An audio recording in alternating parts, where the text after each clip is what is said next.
안녕하세요. 219 부동산 TV의 219입니다. 반갑습니다. 여러분, 오늘은 강남에서 공인중개사를 6개월 정도 작년에 해보니까 어떤 이제 그 생각이 많이 있었습니다. 그래서 어떤 생각을 했는지 그런 부분에 대해서 말씀드리도록 하겠습니다. 그래서 강남 공인중개사는 얼마나 벌까? 여러분들도 궁금하시죠? 그 궁금증을 제가 해결시켜 드리도록 하겠습니다. 이 영상을 쭉 시청하시면 거기에 대한 해답을 얻을 수 있을 것입니다. 물론 제가 강남 공인중개사, 즉 부동산을 다 아는 것은 아닙니다. 일부분이지만 한 6개월 정도 해보니까 어느 정도 감이 딱 왔습니다.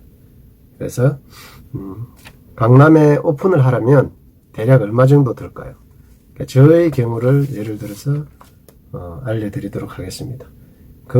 지금 이제 그쪽 건물의 평수가 한 15평 정도 되고, 사거리 코너에 있고, 바로 초등학교 있으면서, 입지는 정말 괜찮은 곳이었습니다. 약간 단점도 있지만요. 단점은 아파트를 거의 할 수 없고, 다세대나 다가구, 그 다음에 빌라, 조그마한 아파트, 요 정도를 할 수 있는 곳이었습니다. 근데 유동인구는 상당히 많으면서 그쪽 소득 수준이 굉장히 높은 곳이기 때문에 그런 다른 가치가 있었어요. 그게 뭐냐면 이제 꼬마 빌딩 정도는 거래할 수 있는 곳이었습니다.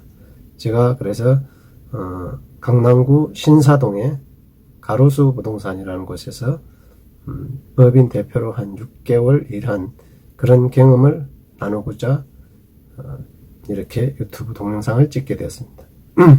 그래서 강남에서 오픈하려면 보증금이 대략 저희 그 상가 같은 경우, 사무실 같은 경우 보증금이 6천, 권리금을 5천, 그 다음에 기타 비용 1천 해서 총 1억 2천에 매월 임대료는 세금 포함해서 부가세 포함해서 440 정도 매월 들어가는 곳이었습니다. 상당히 월세가 비싼 곳이죠. 그래서 강남은 월세가 상당히 비싸다. 물론 이제 180만 원짜리, 200짜리, 250짜리 더 밑으로도 있긴 합니다. 하지만 어느 정도 규모를 하시려면 한 3, 400 정도 들어가지 않을까 이렇게 이제 예상을 해보고 있습니다.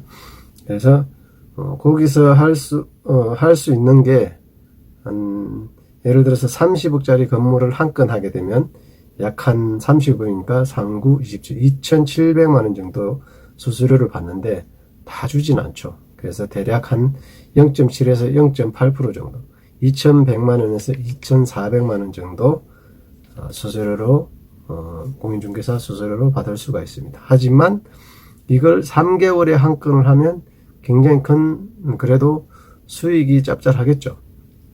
하지만 그렇게 하는 부동산들은 한 상위 10% 정도, 상위 10%, 그다음에 이제 특별한 노하우가 있어야 됩니다. 그렇지 않으면 그게 어렵습니다.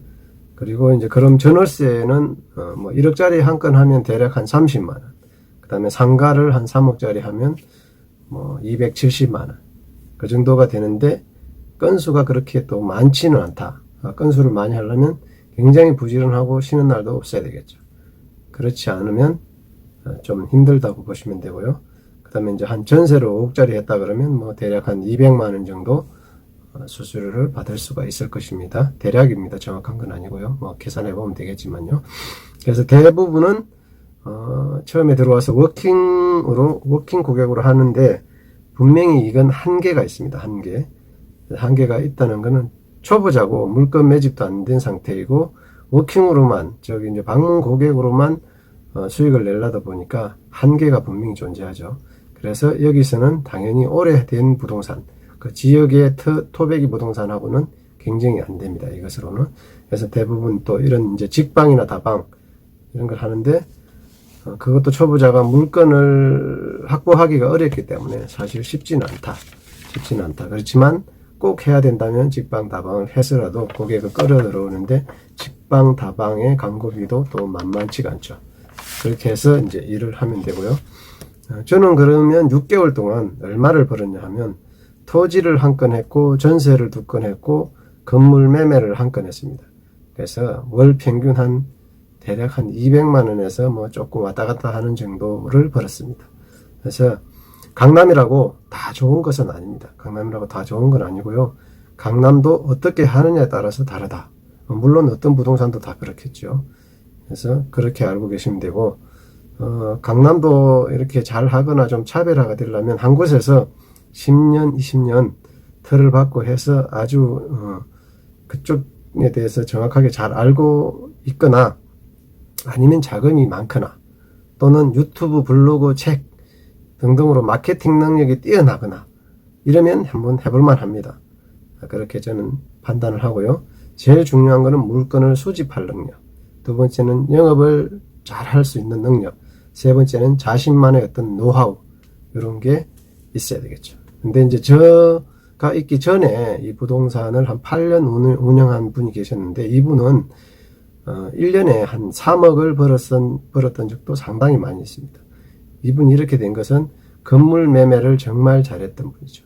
그래서 뭐 거의 1년에 한 뭐 6, 7건을 건물 매매로만 했으니까 건물 매매가 뭐 50억이면 5구 45, 4,500 정도의 어떤 수수료, 이거를 예를 들어서 뭐 한 6건 정도만 한다 그래도 한 3억 정도의 대략 수입이 들어오지 않나. 기타 뭐 전월세도 했고 상가도 했을 테니까요.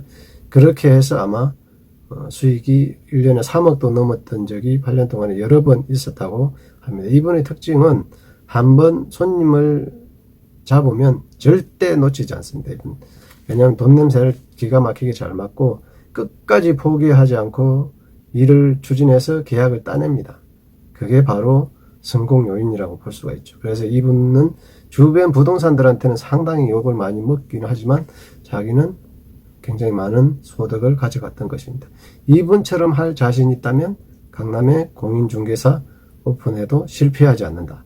하지만 대충 하려면 임대료도 높고 경쟁이 치열하기 때문에 반드시 실패한다.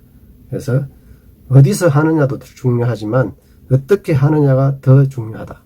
이것으로 강남 부동산은 얼마를 벌까? 이 내용에 대해서 마무리를 짓도록 하겠습니다.